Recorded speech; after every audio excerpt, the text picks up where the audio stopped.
Alors le collectif des artefacteurs est né il y a à peu près 5 ans lorsque j'ai commencé à organiser des salons autour de l'artisanat. Les salons s'appelaient l'Artefact pour faire de l'art, fabriquer de l'art, et de ce nom est venu les artefacteurs et le collectif des artefacteurs. Tous les domaines ou presque de métiers d'art, c'est-à-dire qu'il y a des vitraillistes, des gens qui travaillent le bois, le tissu, le textile, le cuir, tout ce qui est sculpture, la peinture aussi. Vraiment, on retrouve tous les corps de métier de l'artisanat d'art.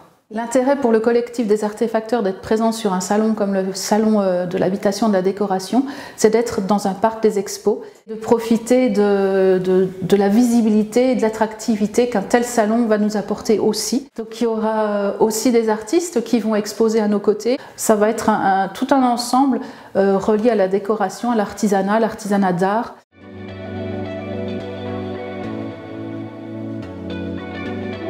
Je suis artisane d'un côté et designer social de l'autre. J'ai rencontré Karine ici parce que je voulais participer au salon de l'habitat. On s'est rencontrés en fait sur un projet commun qui était de valoriser les artisans autour de Montbéliard.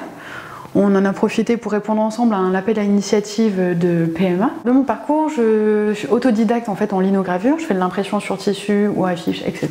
Et de mon autre côté, ma casquette designer social, en fait, c'est avec ça que je vais venir travailler avec Karine pour la valorisation, c'est-à-dire que de ma formation par le design, c'est principalement une méthode qui va nous permettre de rassembler les gens autour de problématiques, les faire co-construire en fait et d'approfondir leurs besoins en fonction aujourd'hui avec les différentes périodes de crise sanitaire, crise climatique que nous rencontrons, valoriser et accompagner leurs pratiques.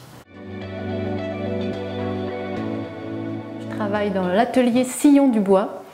Je relook des meubles, des vieux meubles de famille, des meubles qui ne sont plus au goût du jour. Je les décape, je les redécore pour que nos clients puissent à nouveau les utiliser dans leur intérieur et leur donner une seconde vie.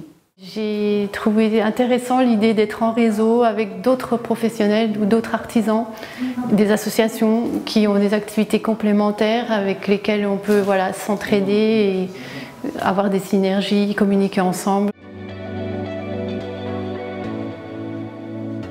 Je suis le président de l'association Art et Lumière qui est à Etup. C'est une association qui travaille le verre depuis 20 ans.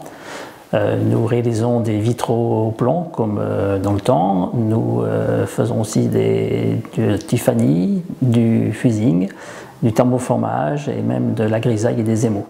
C'est de montrer que le travail du verre, c'est quelque chose qui n'est pas très répandu dans la région et on a commencé à avoir une bonne notoriété sur le travail réalisé puisqu'on a été capable de faire les vitraux du château Fernand-Japy à Beaucourt. On vient de refinir des vitraux pour l'église de Le Betin. On travaille un peu à la demande. Il y aura un stand avec l'Office de tourisme qui viendra aussi avec des artisans de la route des savoir-faire et puis d'autres stands avec des personnes, des artisans, des créateurs qui travaillent le bois, le textile, les bijoux, le métal et puis notre stand, la manufacture des artefacteurs où vous retrouverez également d'autres artisans qui font partie du collectif.